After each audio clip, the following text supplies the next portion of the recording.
see it. We don't. That's the problem, but that's why You we're don't. trying to be more, I guess I'm trying to be more aware or conscious of, okay, I only have 3 seconds to eat and I'm going to stuff something in my mouth, but do I have to stuff an entire something in my mouth? Exactly. You know, At least cutting it get down, something. because I'm feeling tired and lethargic by the end of the day, so I'm like, if I'm eating a little bit less, maybe it won't make me as sick by the end of the day. Well, even you with It's your still clients. Well, for the first time, like my whole life growing up, people say, "Oh my hell, you eat so freaking slow." I would be the last one at the table by a long ways. Just what I did, it's just how I ate, but I was active and I was busy, and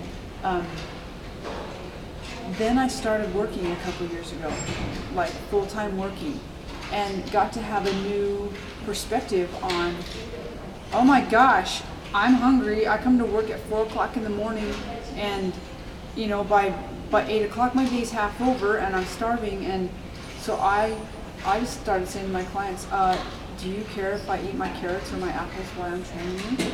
And I just stick them in my pocket. And when I teach pro class, I usually have a little thing of to-go tuna and some crackers, or I'll put apples or carrots down there, and it's like you've got to eat when you can, and I check in with them. You're still okay if I have?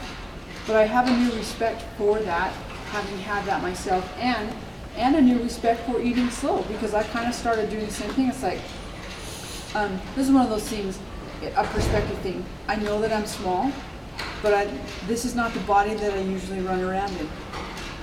I put on a little bit. I haven't been as active crazy since I work here in a gym. But like you guys, we're with clients and we're tired at the end of the day and we're stuffing things in too.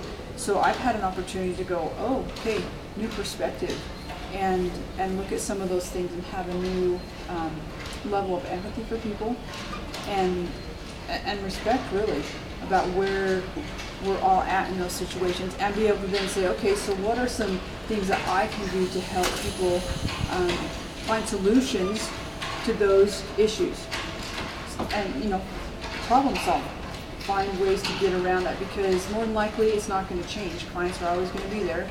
You're probably always going to be sitting at the front desk, and I'm going to be sitting on my butt in the back. there you go. So it's finding solutions, and so I understand and hear where you're coming from, and can validate that for you guys. But also at the same time, congratulate you at where you're coming from, like really taking this stuff to heart and saying, okay, I'm going to I'm going to eat slowly and see what that feels like. Jalen's like, I'm not so sure I like what it feels like, because I'm feeling, which is scary, or can be scary. These guys harass me, especially Gretchen, about feeling. It's awesome.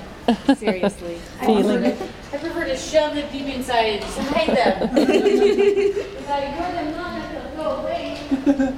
So I honor and respect where you guys are at, and say congratulations for even being willing to take the step to get onto the journey, because it is one of emotions.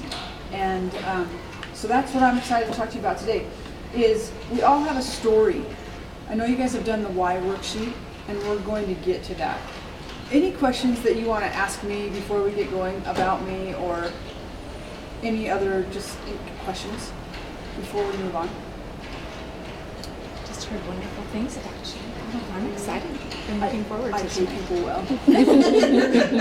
Awesome. That's why I can afford to go this weekend. That's right. So a couple of things that I wanted to touch on before we actually get into the why, and I want to respect your time because I know we're busy and it's the end of the day and we all get tired. So we'll try to keep it right to 7. Is we all have a story, things that we carry around with us. So prime example that I can think about that just comes right off the top of my head is I work with a lady that I met probably 5 months ago. She comes to our pool class. And every time I speak with this woman, whether we're in the pool or we're doing something up here, I can almost guarantee that at least one time in the conversation, she will tell me about her first knee surgery at age 18. She's 53.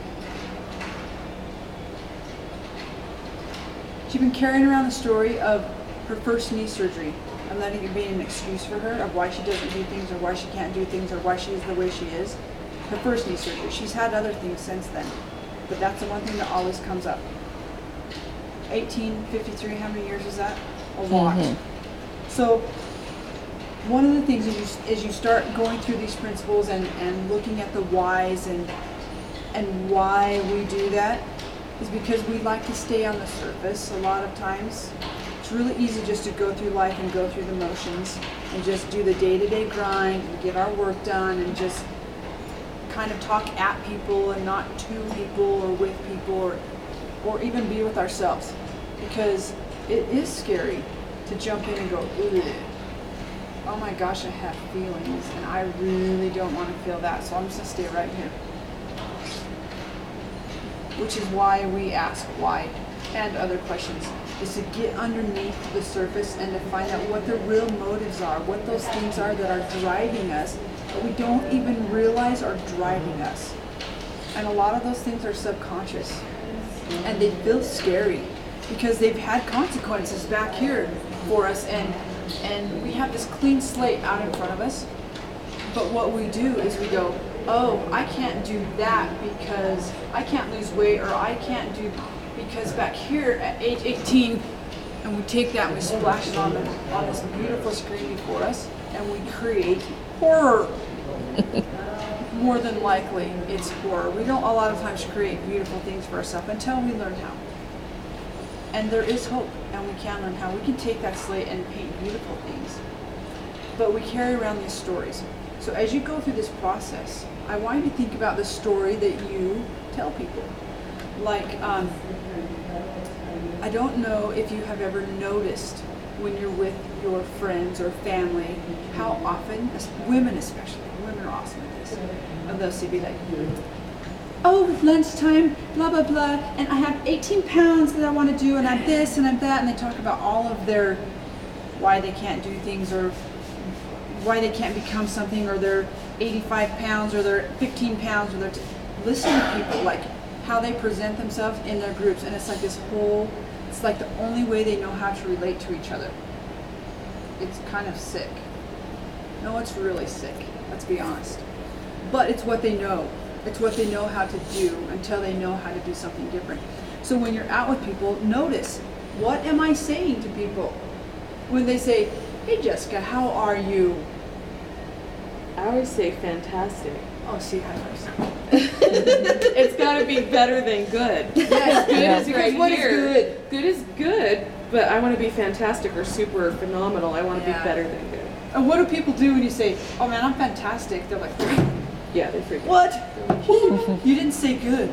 But they get all excited. They Which freak means out. now I have Or to they almost respond. make fun of you, like, oh, Yeah, like- be serious, Jessica. Really, I know. you're fantastic. Yeah. Yes. I, you know, Yeah, it's like, because it's I wanna almost be like fantastic, it's almost just let me like be fantastic for a minute. Or they are jealous and they are so they give you a negative, like, well, what did you do?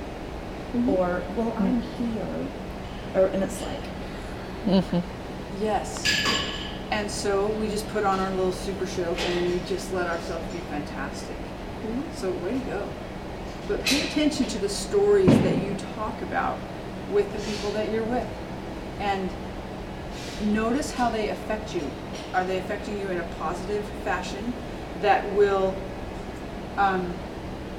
bolster you up, so that as you're doing these habits, you'll be like, oh, I feel so much better. I can go out and conquer those habits. You'll be like, oh, I just came out of that conversation. I'm trying to do these things, but man, that just reinforced what I'm really trying to overcome. You guys have probably seen or heard we have neural pathways in our brains, right? We've all heard this. And how we do things is how we, one of my favorite sayings is, how we do anything is how we do everything. And so say like we, what's a good neural pathway? My mind is blank, like drawing a blank on what one would be. So we have point A, point B, and we go here. So like dinner, we eat it really fast, or we're in a hurry. So we just start doing this, back and forth. And once or twice is just a little trail, you know, but after so many times it builds a highway and we just automatically do it. And so what this stuff does is we're trying